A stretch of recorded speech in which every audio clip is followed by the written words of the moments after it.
Hi, I'm Jack Scott, and today we're going to be talking about why the acoustic guitar is as popular an instrument as it is today. I got to meet with the owner of Bridge Caldro Music to get some historical information and to learn more about his experience with guitars. I just gravitated towards it. I think it kept me out of trouble. I know it did.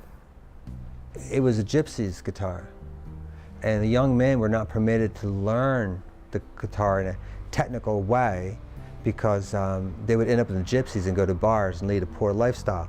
In Europe and Spain and South America, women were not permitted into bars, and so they would learn the guitar properly. And so actually the guitar is a very strong region with women learning properly. That's why all those famous paintings you see is always a woman playing a guitar, is because they were the educated ones. Segovia, in the turn of the penultimate century, used to call it a little orchestra, a miniature little orchestra. I also had the chance to sit down with Radford University's own Dr. Trent, an expert on guitars.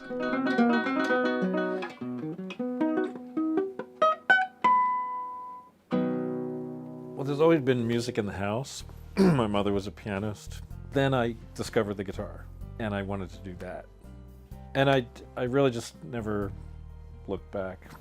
It's been a big part of my life always. Well, I think there's some technical reasons. For one, you can play melody, harmony, chords, bass line, or even all together. So that can be a solo instrument or it can be accompanying the voice. And all that's portable, whereas a keyboard, a piano, isn't. I call it the great equalizer because it's in classical, art music, jazz, Americana, but around the world. I mean, it's a very popular instrument and always has been. Spain invented its own instrument, and it had the same strings, and the tuning between the strings were the same as this lute or oud. The only thing they changed was the shape. And they even say why they did it, so that it wouldn't resemble the Arabic lute. So it's clear that they admired this instrument for its sound. They just didn't want to be reminded of those they fought against. And maybe it's that it's always been there, you know, historically. It was an instrument in the court of Louis XIV and Charles II, who were contemporary top world leaders in Europe, right? In fact, rivals, England and France at the same time. They both had their own personal guitar teacher.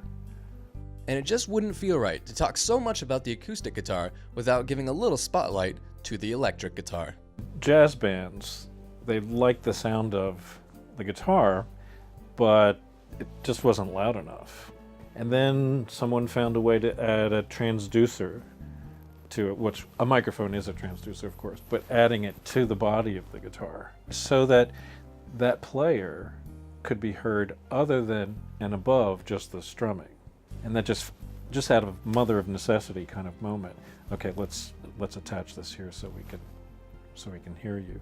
And, you know, thus it became an electric guitar when it's actually attached. Now you've got a new instrument, and in fact, it's going to have a new sound. And then it's very personal because you hold it close to yourself, kind of cradle it. The guitar is wood, it vibrates against your chest, and a lot of us don't realize it, but you have chakras in your body. And they just, like, you're in a rotten, foul mood, go grab your box guitar and something just works. You just feel better. It crosses seemingly all boundaries, historically, culturally, and even class. So it's an aristocratic instrument, and yet in the 19th century, as the middle class starts to expand and can afford printed music and it can afford instruments themselves, then you start to see, again, another rise of the popularity of the guitar. And that's just kind of never gone away.